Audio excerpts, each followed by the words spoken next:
And welcome back to So Very Christy. I have a very special show in store for you today and a very special guest. Her name is Priya Patel. So glad to have you here with us. It's awesome. And she is a certified meditation and yoga instructor and much, much more. And we're going to get into that in just a few minutes. And then, of course, I have my amazing, wonderful bestie, Jens Johnson. That's right. Here in the flesh. Co-hosting and supporting me as she always does, which is such a blessing. Everybody needs people like this and more in your life. That's to right. Lift you up. You can't do it alone. No, you can't. And not only can you not do it alone, it's not near as much fun. No, I don't even right? like to clean the kitchen alone. I know. If we have our exactly.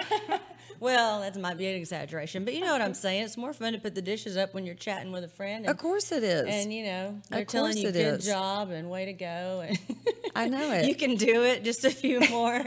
Or you're doing something else together, but, you know, whatever I'm is. just being silly, but you know what I mean. Of course. It's so much more fun when you have a partner in crime. It definitely is. And, you know, I have been doing how long did we say I've been doing this show? Like today. I mean, this is starting your 6 months. 6 months. Can you believe it? 6 months ago. Hey, listen, I walked in. I used to get so nervous. I walked into a couple of stores this weekend, and of course they have all of their Christmas stuff out, and it just is like, oh my gosh!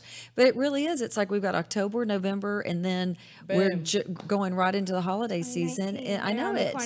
I'm excited about 2019. Hey, who's excited out there for 2019? Let us know. Let us know. I'm excited about it because we got a retreat coming up that's going to be a blast. Amazing. And you know what? I will tell you that the shirt I have on, I'm going to talk about this on my show today as well. The conversation event, words are currency. I mean, things that we say to ourselves first are so vitally important to our success and our happiness. And then the things that we say to other people, it's just so important. And our words do matter. And I'm so excited to be there. I know both of y'all are going to be there. All three of us are going to be there. I didn't know that. So that's awesome. Yes. So this Friday at the conversation event, if you just really, I mean, it's sold out. So you can't come this year. But if you're interested in attending next year, let us know because it is a phenomenal event of world changers. And that's what I love about you, Christy, and you, Priya, too, is you both are with a very sincere heart. You want to help change the world and make it better. And I know we're going to talk a lot more about that today. Yes, I mean, I love that. And I always, you know, we were having a conversation before this and I was like, oh, fretting about this or that. And Jen's is like, well, you know, when you're doing that, you're just thinking about more focused, self-focused versus outwardly focused. And I have so many people tell me that, you know, good job on this. You're doing so great. And, you know, we're just so hard on ourselves. Always. We are, I mean, and that's the thing that's so, well, the majority of us, I mean, I've got an 18-year-old son.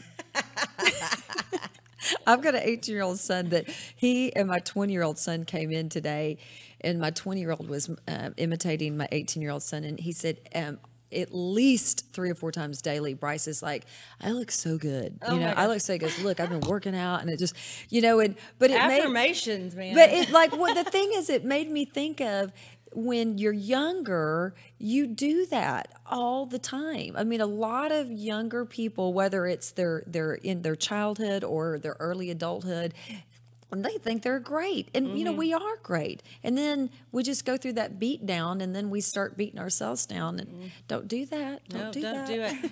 And, you know, I love helping people feel better and look better. And, you know, my little Christology tip of the week is something that will just help you it's a great product. And we can just run that really quick and show you a great product for your hair called bedroom hair. And it's for you too, Tim And Gillette. it's not just for the bedroom, but it is Tim kind of Gillette's watching. It's for his hair. it's a fun name, and men love this product. It's the craziest thing. If wife gets it, it disappears because actually men love it, and men that don't usually use products love it. So I don't know what it is, if it's the smell of it or what, but here it is, bedroom hair.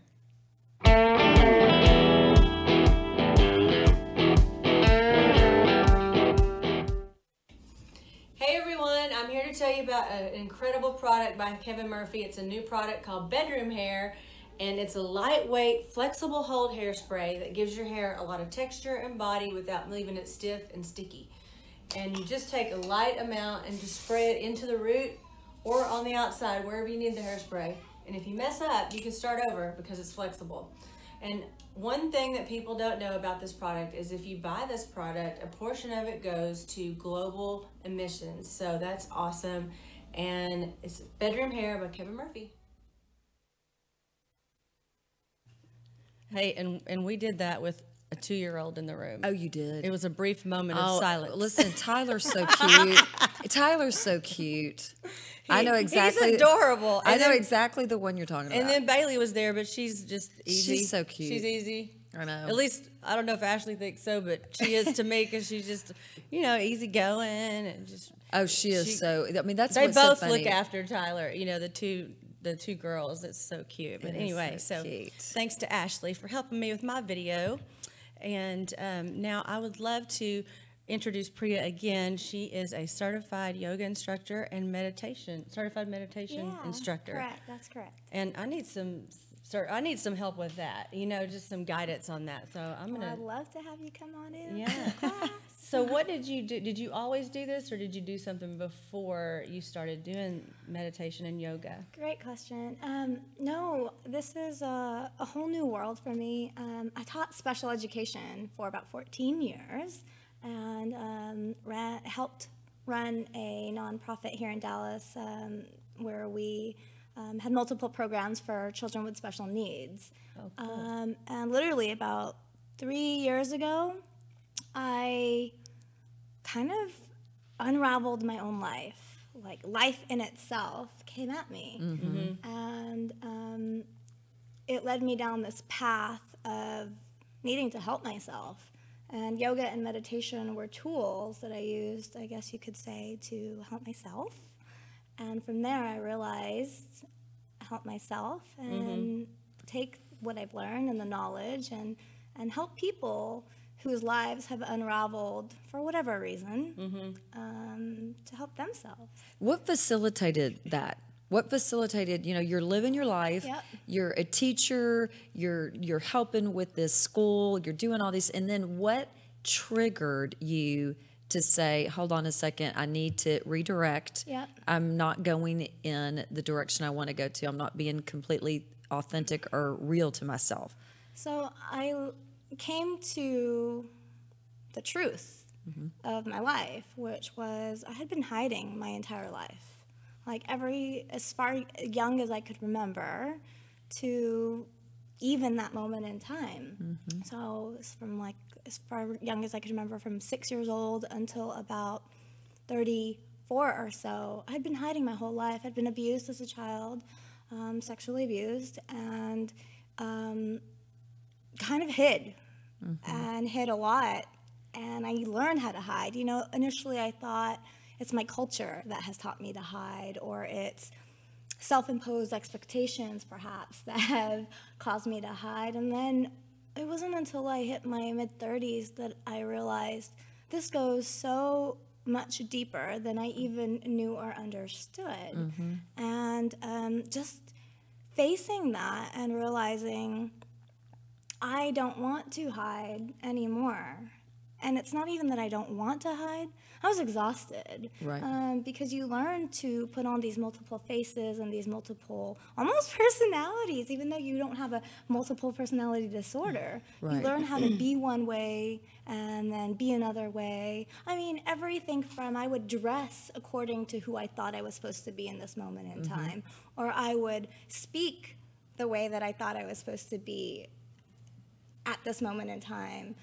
Nothing felt real. Right. Well, first and foremost, I think it's amazing what you're doing. And I think and I commend you for sharing your story and just what you've gone through so far, because there's so many people that are in the exact same position. Right. You know, one of the things we were talking about before the show is how everything that's happened to us has happened to us for a reason. And I agree. And good and bad. And out of every bad thing, good things happen, but to the point where some bad things are really bad.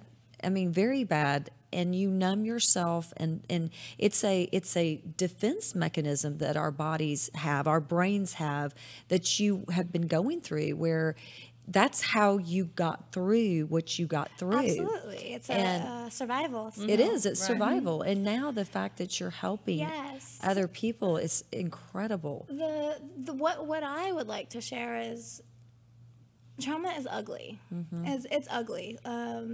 The recovery from it is ugly. Every piece of it, every part of it is ugly. And it is only until you do the self-work does the ugliness of it fade away. Right. Until you can find, I'm at the point after 3 years of doing a lot of self-work where I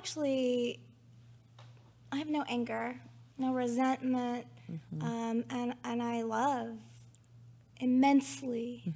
And I look at what has occurred as that this was my lesson to learn. I was meant to learn forgiveness. And I can say I humbly have learned forgiveness in this body, in this lifetime. And I can move forward with my life feeling that at this point in my life, I am being an authentic person. I'm not molded by unconscious or conscious trauma. I'm not molded by my culture. I'm not molded by expectations. I am simply wrapping my hands around myself and looking forward to seeing who I evolve into. I know, that's so exciting. Well, number one, forgiveness is a gift that we give ourselves. Yes, when you forgive, forgiveness is a gift you give yourself. It's not about forgiving the other person that has transgressed you. Or saying that it's okay that they did Right. what they did. It is the way that we heal ourselves. It's a gift that we give ourselves. And when you talk about trauma, one of the things that I say to people all the time is, if you broke your arm and you needed to get that bone reset and you didn't go get it reset, your arm would still heal. It would heal, and it would have limited range of motion, limited mobility. It wouldn't function in full capacity, but you could live the rest of your life like that. But if you want to correct that, you have to get your arm rebroken. And that's what you were saying, how coming to grips. I think that's why a lot of people don't come to grips, because they know they've got to face it, and that's scary. They've got to revisit. The pain's going to be there, but that's the only way you can be full functioning. And the crazy thing is, that saying, what doesn't kill you makes you stronger. It's because what doesn't kill you makes you stronger, and you become stronger because of it. Then you take the power instead of the situation and the trauma. And I do feel like that word is the power is a big word. Like, I feel like I'm taking my power back as a human being. I had no concept of emotional regulation. I had no concept of self-regulation. I had no concept of these things. The ironic piece here is I taught children with special needs how to gain those skills. And I believe that my journey as a special ed teacher was a mirror for me 100% to take a look at all the things that I needed to teach myself. I worked with kids who were extremely nonverbal. Now, I feel that my voice was taken away, even though I have the gift of speaking.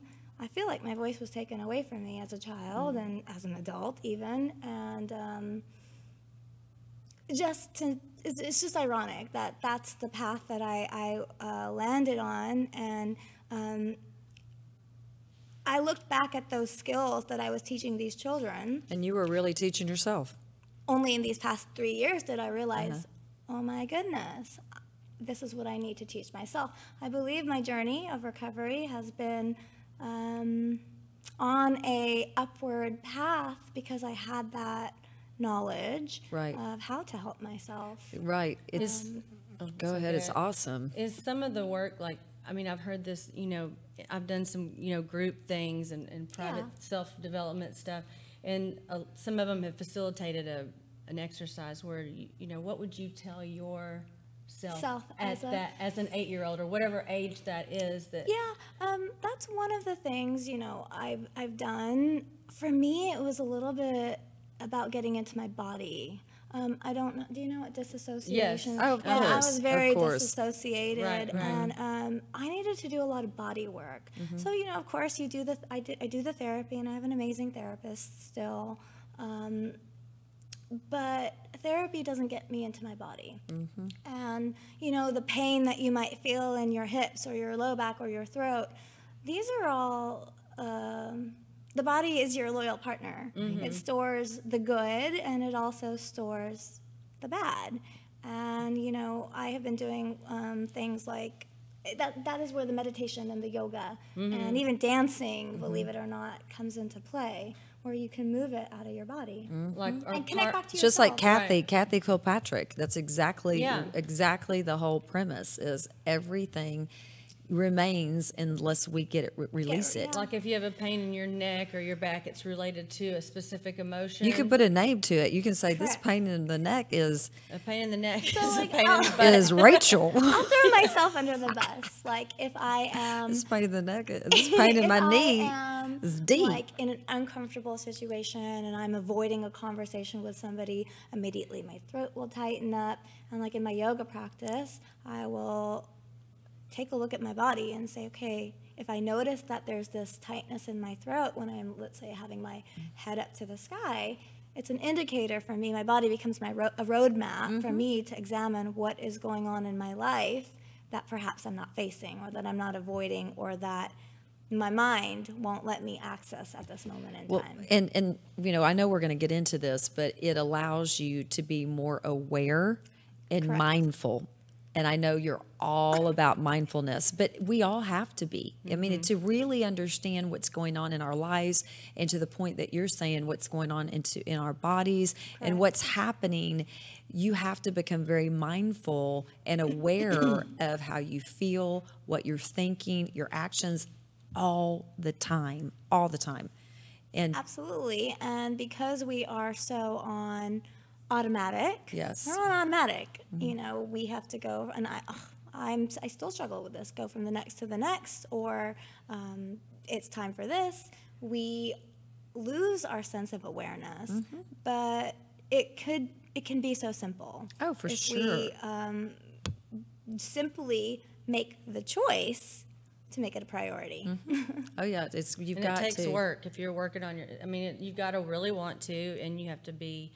Everything is work. There's no quick fix to recovery of any sort. Nope. Whether you are unraveling from a divorce, or whether you are unraveling from trauma or a job change, having a new addition to the family, there's no quick fix. No. And I think what I am here to kind of show is that we get to be here and we get to do this work, and you can have an attitude of planting this thought of it being this negative, or you could change the mindset, turn it into a positive, and do what you need to do. Nobody, there's all these controversial things that you can do, energy work, and all of that is still this external person who is helping you through. I am here to say you have to do the work, and when you do, the outcome is freedom. That's right. You know, well, the interesting thing is everybody wants someone to fix them. I mean, really, it is. It's like, okay, let's go to the doctor. Let's go to a massage therapist. To your point, let's do this, let's do that. But really, we are our best physicians. We just are. And now you can't do it alone, obviously. You know, you've got to have people that help you, just like what we're doing right here, sharing and basically saying, okay, this is what I've done and this has worked, and then you try it yourself. But we have to be in charge of our success, our destiny, our happiness, our health. And once you take on that ownership and you don't blame anyone else, that's when the power that you spoke of and that we've spoken of today, that's when it really comes to you. And you're able to go through and, you know, heal yourself like at least quickly within that time frame, instead of it just stuffing it down and years later it pops back up. Right. And you know, everybody has their own. There's no timeline for healing. No. You know, everybody has their own journey, as everybody experiences trauma differently. I think because of my mindset and my path of, you know, meditation and self-work and yoga, that I have been able to help myself a lot quicker. Now, don't get me wrong, you know, there are good days and bad days, but I am able to at least be aware that it's an off day or a bad day. So did you start doing yoga and meditation before you started the journey? Such an interesting question. I was a yogi. I'm from California. I was a yogi in California, but very different style. I was practicing a style called Vikram yoga, which is extremely rigid, and I loved it at that point in my life. I loved being told what to do. I loved just showing up, and at this point in my life, that practice doesn't resonate with me. I want complete control. Right. I want freedom, and I now practice at Gaia Flow Yoga, and that's where I teach as well. And it's a vinyasa, and you don't know what is going to. You're not aware of what the practice is going to look like. But you still do the day. downward dog, right? Yes, you do. And so, For some, it's a resting pose, but not listen, for me. I know. I was going to say, I know a few of the terms. I'm not going to lie. I'm really big into exercise. My undergraduate degree is in that, but I don't go to yoga on a regular basis. I've been, and I think it's amazing, but I just haven't incorporated that yet. But so I do know the child pose, the downward dog, the warrior stance. But I practice yoga now completely differently. Than And you did. I don't know if you are aware, but the posture part of yoga is just one part of yoga. There's actually 8 parts. And there's parts before, which are ethical guidelines. And the physical practice is number 3. So 1 and 2 are ethical guidelines. well, what are all the 8 parts? Now you got me. Now you got me curious. So there's something called yamas and niyamas, and that is your inward and outward ways of looking at life, ethical guidelines, you can say. And then it comes the physical practice, which is what most people generally know Think of, right. Yep, when they think Associate of yoga. And then there is breath work. There is sensory withdrawal. There is one-pointed focusedness. And there's meditation. And then there's bliss. That is yoga. So when somebody like you that is a real yoga pro and you say, I practice yoga, you are talking about the entire I'm talking 8 about, steps. Yeah, I practice the 8-limb path Right. of yoga. When I don't know if you do this, but I know, you know, when I say yoga, I'm talking about going to a yoga class. Oh, I definitely go to a class. That's a big part for of sure. it. That's a big But part of right. The instructor guides you through those whatever parts. Do they? Right? Or they may not always, I guess. They may not always. It depends on the right, studio. okay. It depends on the instructor. Yoga is ultimately a path to lead you to your highest truth. You may get there in Right. a class, or you may not. I am actively seeking this path. If that makes sense? No, I love it. To know myself and to have a spiritual connection.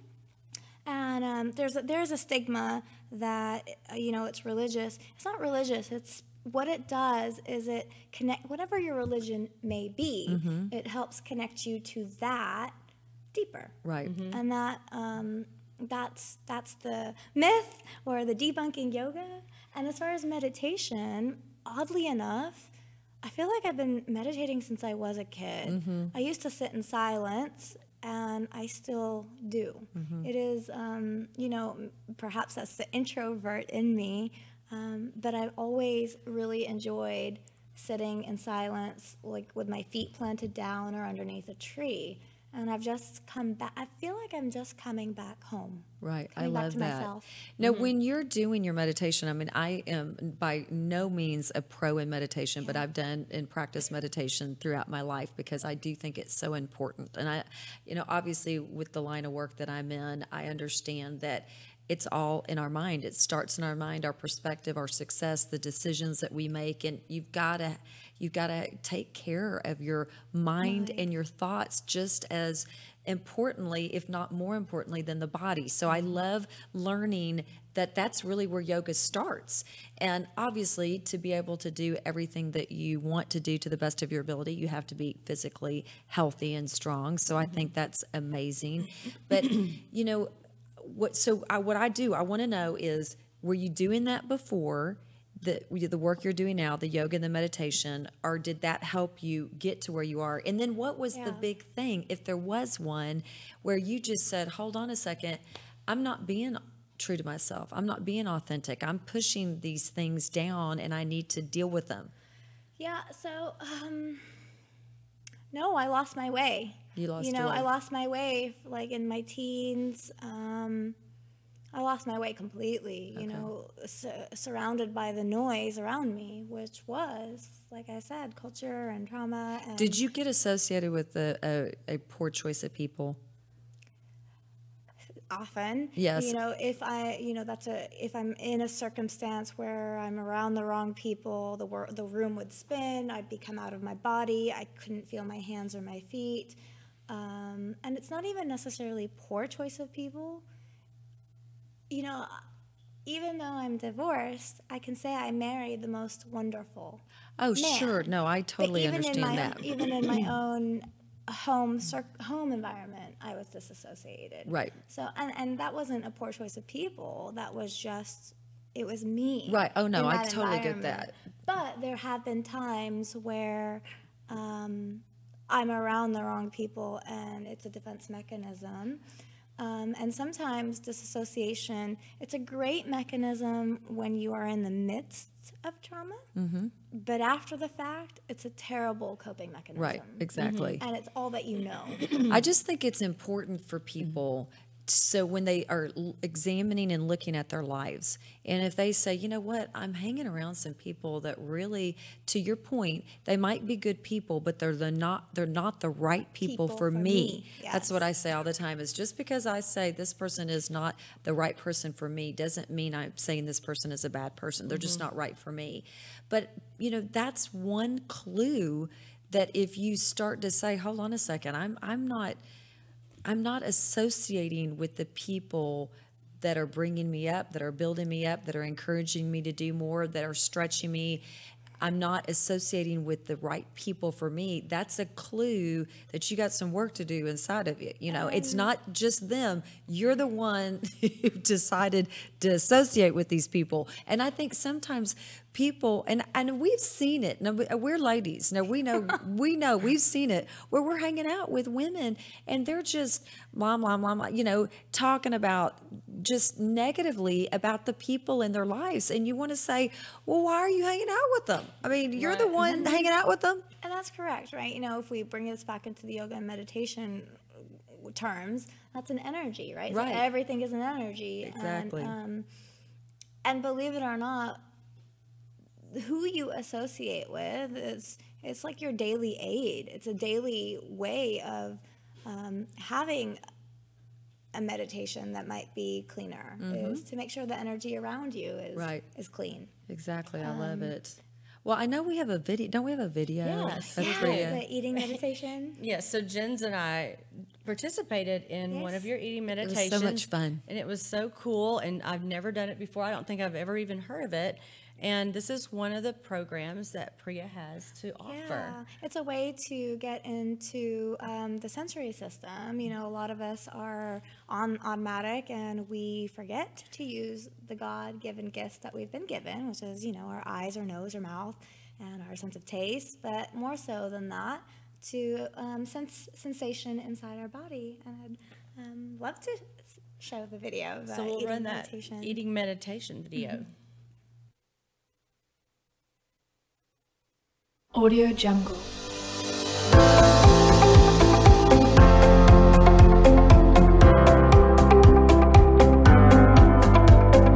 Audio Jungle. Audio Jungle.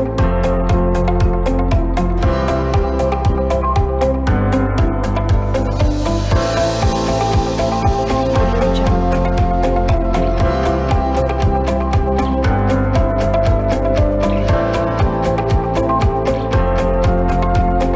Audio Jungle.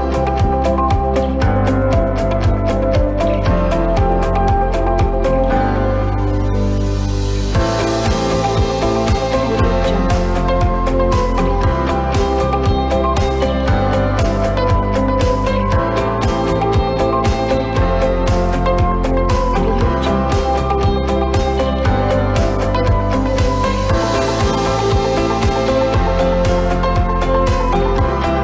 Audio Jungle.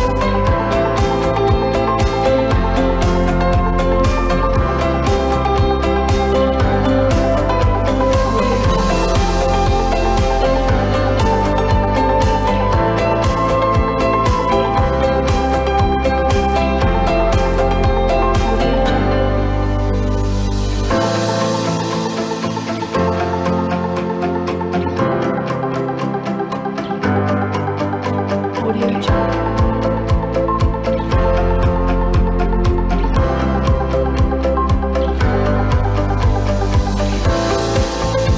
Audio Jungle.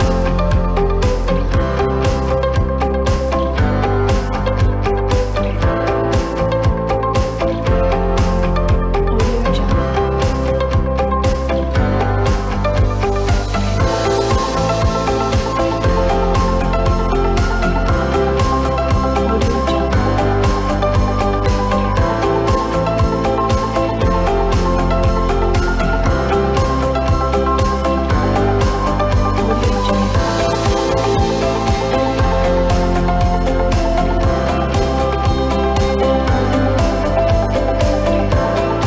Audio Jungle.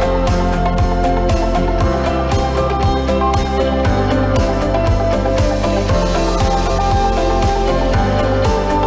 Jungle.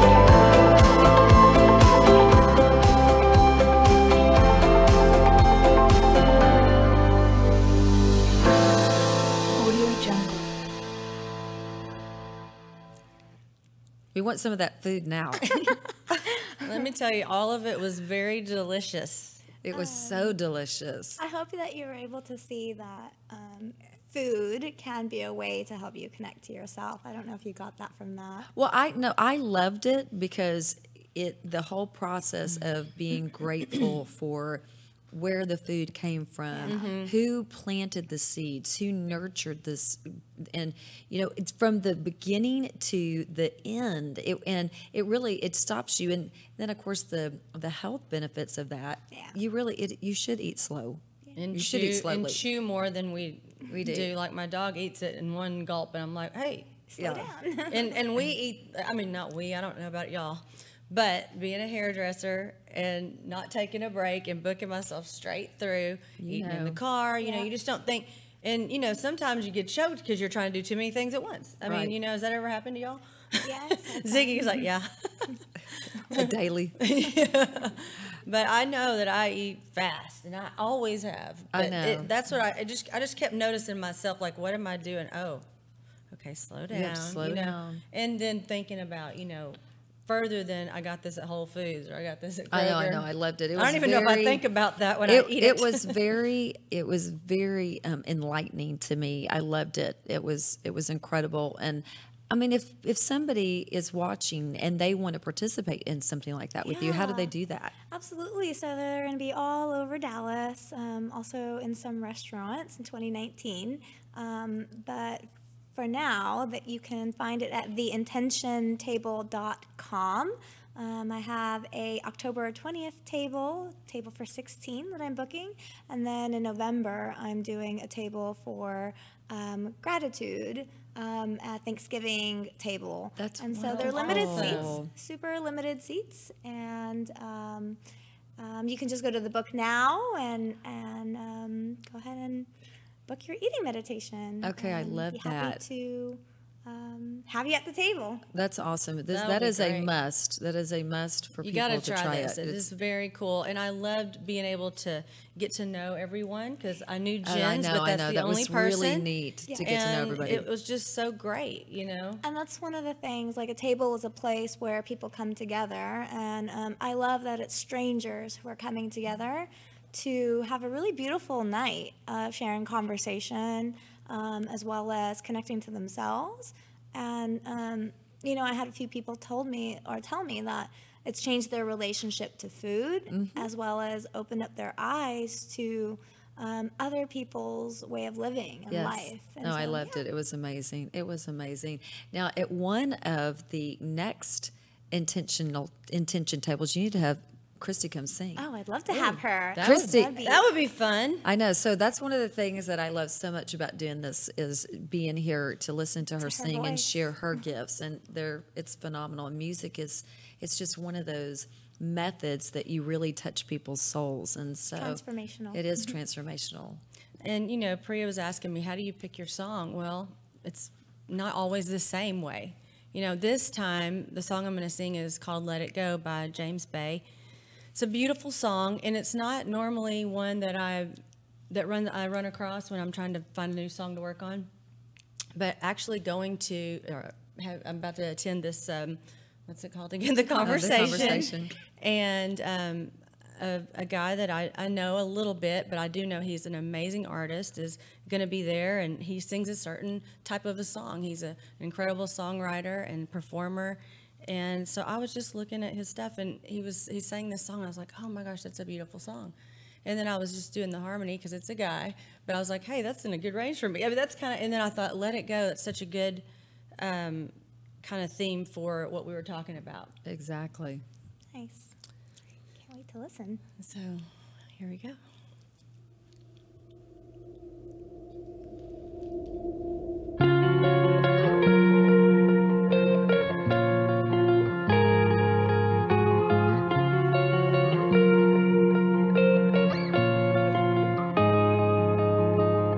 From walking home and talking lows,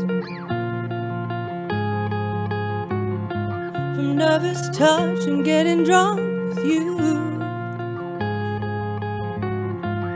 nervous touch and getting drunk, from staying up and waking up with you. But now we're sleeping on the edge, holding something we don't need. All this delusion in our heads is gonna bring us to our knees. So come on, let it go, just let it be. Why don't you be you and I'll be me? Everything that's broke brings us to the breeze. Why don't you be you and I'll be me, and I'll be me.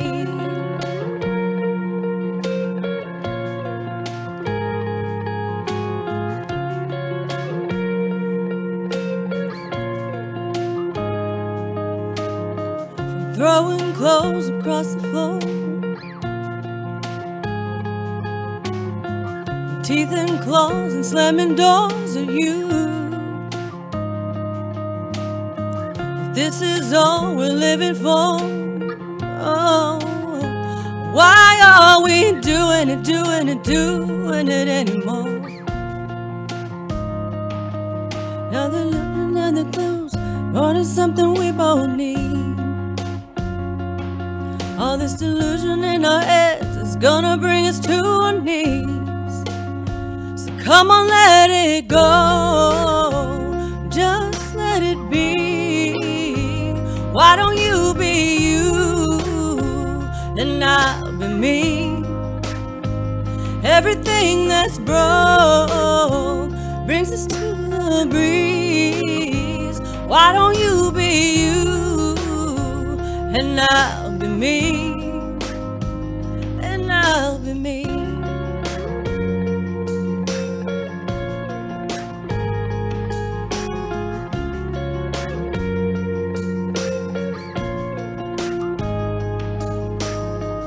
Try to fit your hand inside of mine when you know it just don't belong. There's no word on earth that you'll never find. Whoa, whoa, whoa. Trying to push this problem up the hill when it's just too heavy to hold. Think now it's time to let it slide.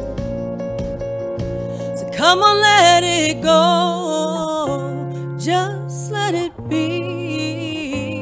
Why don't you be you, and I'll be me. Everything that's broke brings us to the breeze. Why don't you be you, and I'll be me. So come on, let it go. Just let it be. Why don't you be you, and I'll be me, and I'll be me.